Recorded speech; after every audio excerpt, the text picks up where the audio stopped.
Dale, mate, thanks so much for sending the footage through. I've had a really good look at it, and I'm just going to go through a couple of things with you. As a start point, let me just explain essentially what it is that I'm looking for and how you fit the criteria that it is that I'm looking for. So, essentially, there's a few categories of technique, or there's a few categories that fit into the technique analysis that I'm looking at. And the first one is relaxation. So that's through your face, that's through your shoulders, that's through your chest and your back. And the flip side of that coin is tension. Is there anywhere there that we can see tension, how it's being stored, how it's impacting your movement? We want to see the symmetry of movement. Is there any real jolty patterns taking place? Is there what do you say? Is there an inefficient movement that we can iron out together that's going to make your momentum a lot more smooth? And then we're looking at posture. So the angle that your body is at when you hit the ground. So our goal is essentially to develop momentum as we move through each stride. We don't want any brakes to be on because we're too upright, and we don't want our leg lift to be limited because we're leaning too far forward. So let's flick across to your footage now, and I'll play it. I'll play the first clip right now of you just jogging past the camera. So just as a heads up to you, often it can be deceptive when we're running at a slow pace how efficient it is that we're moving, because obviously when there's not a lot of effort, when there's not a lot of fatigue, there's quite a naturally smooth movement for many of us. It's where you start to become on the brink of fatigue that you start to see some inefficient movement. So the first one, you passed the test beautifully. As soon as this footage came across, I thought, hey, he's actually quite a smooth mover. I'm not sure whether you felt like you were over-focused on the video being on, sometimes a factor, and you were just trying to give me your best technique. But mate, yeah, first impressions here. From a relaxation perspective, I like the angle of your head. There's not much tension stored, or I would say there's no tension stored through your neck. Your shoulders, there's a nice gap between the top of your shoulders and the bottom of your ears, which is always a sign of relaxation. I love the angle of your arms in the sense that there's not a heap of tension through your forearms. You're not too up high, you're not too down low. That just helps with efficiency of movement.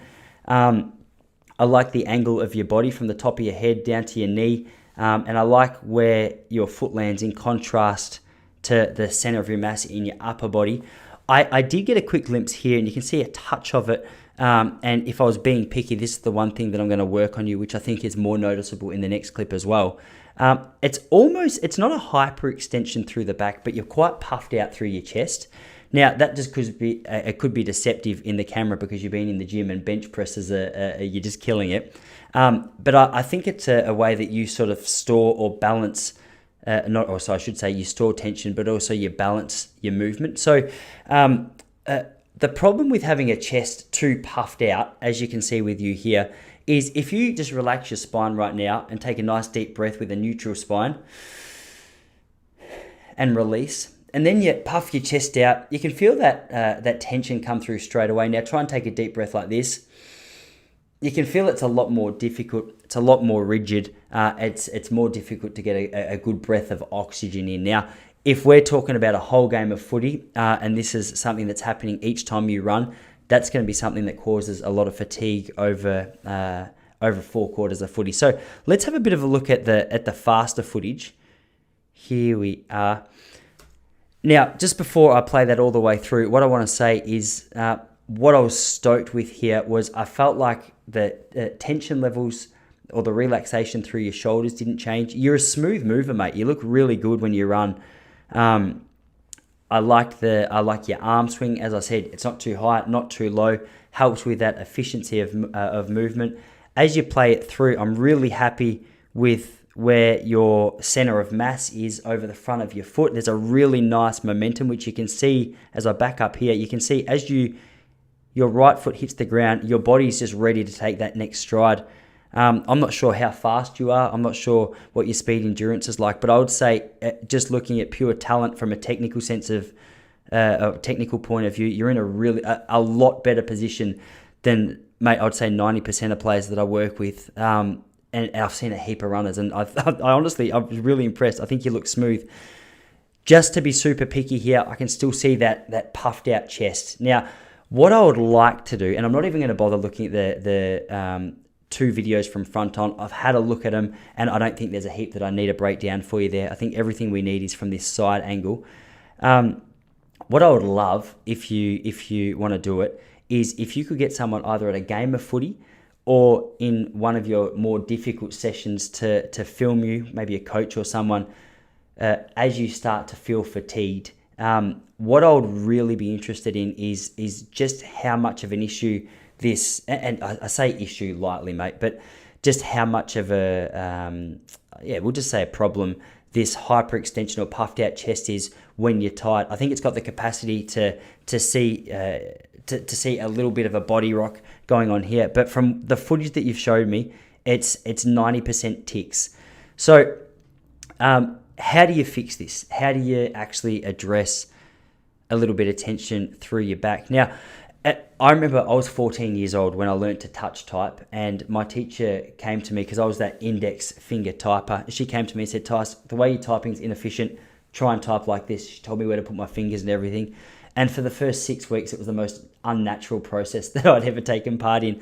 Over time, over practice, I began to feel more natural, and now, mate, on the computer, it's just my go-to. It's far more efficient. I say that because any changes that I encourage you to make with your technique is going to feel really unnatural for a little while.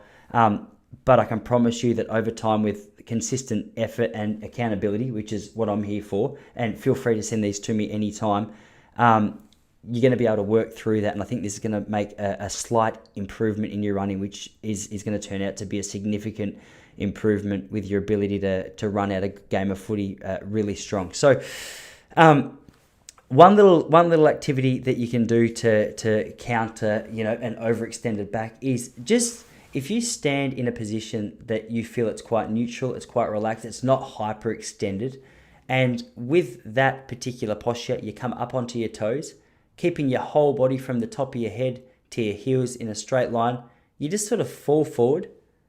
And as your body's momentum rocks forward and you need to take that step, I just want you to pay attention to whether you feel that arch in your back kick in, whether you feel that chest puff out. You're going to have to be hyper aware of it because it's a technique that you've had for a while now. So it's going to be difficult to know whether you're doing that. But I'd be really interested to know whether you feel that kick in as you begin to run. So that's the first thing that we have to do. It's a very simple thing. I think you're in a beautiful position because there's not a heap of really obvious stuff that you need to work on. That'd be a great start. And then the second step is if you can get someone to film you in the latter stages of a difficult session from a side angle, that'd be fantastic. It'll just give me a little bit more to work with. So, mate, if there's any other questions that you have about what I've said, feel free to fire them away. Instagram, I don't know if you got my phone number, text me if you need. I'm more than happy to work with you just through the rest of the season, through next pre-season. Just keep these videos coming as often as you like, mate, and I'm more than happy to keep sending them back to you. So I hope you found that helpful. If there was anything I said that was unclear or didn't quite make sense, just let me know and I'll try and clarify it a little bit more. But as I said, great foundation, great place to build from, and hey, thanks for sending it through.